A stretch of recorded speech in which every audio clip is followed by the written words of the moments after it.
You ran a build, React went in, a browser bundle came out, and the tool that did the actual work is not written in JavaScript, it is written in Rust. Your transpiler, SWC, that is Rust. Your bundler, Turbopack, also Rust. The JavaScript is just the input. So here is the real shift. Rust is not replacing the code you write. It is replacing the tools that build, check, and run it. Take your linter. ESLint does ESLint's job 50 to 100 times faster. A full minute of checking becomes milliseconds. Your formatter and linter together?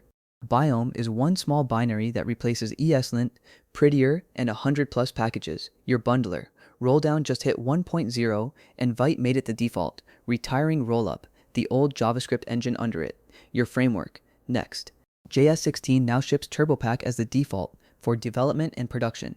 Webpack is on the way out, and the people behind this are not a mystery. Evan Yu, who made Vue and Vite, the creators of SWC and Oxc, real names in the open. This is not a hobby anymore either. In June, Cloudflare bought the company building most of these Rust tools. One honest catch up front, it is not only Rust. Go is in this fight too, and it just won a big round. We will get there. You could go your whole career without writing a line of Rust yourself. You are already running it. Every build, every save, every deploy. So let me show you what is actually happening underneath your JavaScript, why it is happening, and where the honest line really is. Start with what these tools actually do, because the why falls out of it. A bundler reads your code, parses it into a tree of millions of tiny nodes, walks that tree, rewrites it, and stitches everything back into one file. None of it is clever. It is just a mountain of mechanical, repetitive work repeated on every single save. And that is exactly the kind of job where the language you built the tool in matters more than anything else. Here is the problem with building those tools in JavaScript itself. JavaScript runs on one thread. 1. Your laptop has 8 cores, maybe 16, and a JavaScript tool can genuinely use one of them at a time. But parsing 100 files is 100 independent jobs that could run at once. Rust just hands each core a stack of files and lets them all go. That single difference is most of the speed you are seeing. Then there is memory. JavaScript manages it for you with a garbage collector, and every so often it pauses everything to clean up. On a small app, you barely feel it. On a giant syntax tree with millions of objects churning, those pauses add up into real, visible lag. Rust has no garbage collector. It frees memory the instant it is done, on a schedule you can predict. No pauses, no stalls, no surprises mid-build, and JavaScript is interpreted. It gets compiled on the fly while it runs by a very smart engine that still has to guess and warm up first. Rust is compiled ahead of time straight to machine code before it ever runs. For a tool you launch, run flat out, and close. That warm-up you pay in JavaScript is pure waste. Rust simply skips it. So why Rust specifically, and not just any fast language? Because Rust gives you the raw speed without the usual price. In older systems languages, going this low level means you can corrupt memory and crash the whole thing. Rust has a borrow checker that catches those mistakes when you compile, before anyone runs the code. You get sea-level speed with a seatbelt. For a tool that millions of developers depend on daily, that seatbelt is the whole point, and you do not have to leave Node to get any of it. There is a bridge called napi-rs that lets you write a piece in Rust, compile it, and call it from JavaScript like any normal package.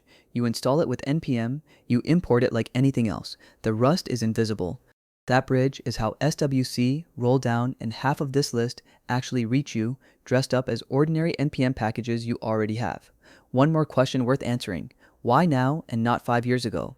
Two things had to line up. Rust itself had to mature, and that bridge to Node had to get good enough that shipping a Rust tool felt like shipping any npm package. Around 2020, both happened, and the pain finally got bad enough. JavaScript builds had grown so slow that teams were losing real minutes on every save. Slow is a fantastic motivator. Let me walk the actual lineup, because it is bigger than most people realize. Start with SWC, the speedy web compiler. It is the Rust tool that turns your modern JavaScript and TypeScript into code browsers understand, the job Babel used to own. It is around 20 times faster than Babel on one core, and much more across many. Next.js switched to it as the default years ago. If you ship a React app, SWC has probably already touched your code today. SWC was made by a developer who goes by KDY1, and after he built it, Vercel hired him to build the next thing, Turbopack. Turbopack is the bundler meant to replace Webpack, and as of Next.js 16, it is the default for both development and production. The number people feel is fast refresh, the gap between saving a file and seeing the change. Turbopack does that up to 10 times faster than Webpack, with production builds 2 to 5 times faster.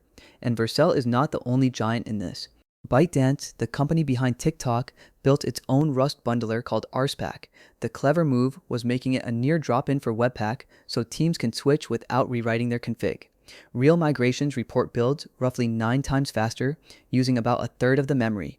It runs in production at TikTok and Discord and inside tools at Microsoft and Amazon.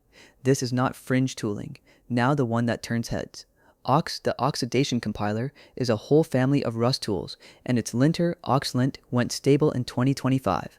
ESLint checking a large codebase can take a full minute or more. ESLint does the same checks in the time it takes to blink, 50 to 100 times faster, and it gets faster the more cores you throw at it. Shopify, Airbnb, and Mercedes already run it. The old linter cannot keep up with that. Right next to it sits Biome, which does linting and formatting in one Rust binary. The jobs ESLint and Prettier split between them, plus the 100-odd packages they drag along. Biome is a single download. Its 2.0 release pulled off something the JavaScript tools struggled with, type-aware linting without booting the entire TypeScript compiler. It runs 10 to 25 times faster than the ESLint and Prettier combo, and it is genuinely pleasant to use. Then the newest arrival, and maybe the most important one. Rolldown is a Rust bundler built by Evan You, the person who created Vue and Vite. It hit 1.0 in May, and Vite 8 now uses it by default. That matters because Vite is what a huge share of new projects start with today. Rolldown is 10 to 30 times faster than Rollup, the JavaScript bundler it replaces, and the gap only widens as your project grows. It is not only the build tools either. The runtime is in play too. Deno is an alternative to Node, and its core is written in Rust.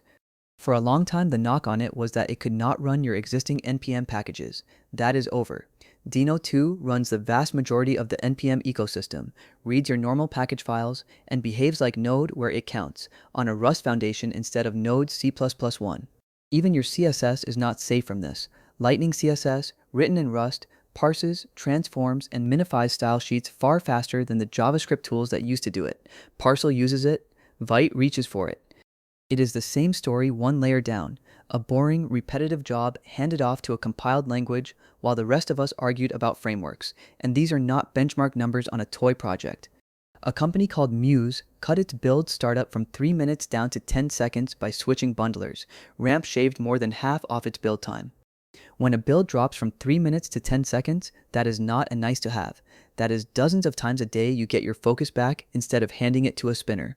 And look at who is behind these tools, because it reads like a who's who. VoidZero builds SWC and Turbopack. ByteDance built Rspack. VoidZero, now Cloudflare, builds Rolldown and Oxc. The users read the same way. Shopify, Airbnb, Discord, Mercedes, Microsoft. When the biggest names in web development all land on the same direction at once, it usually means something real is happening.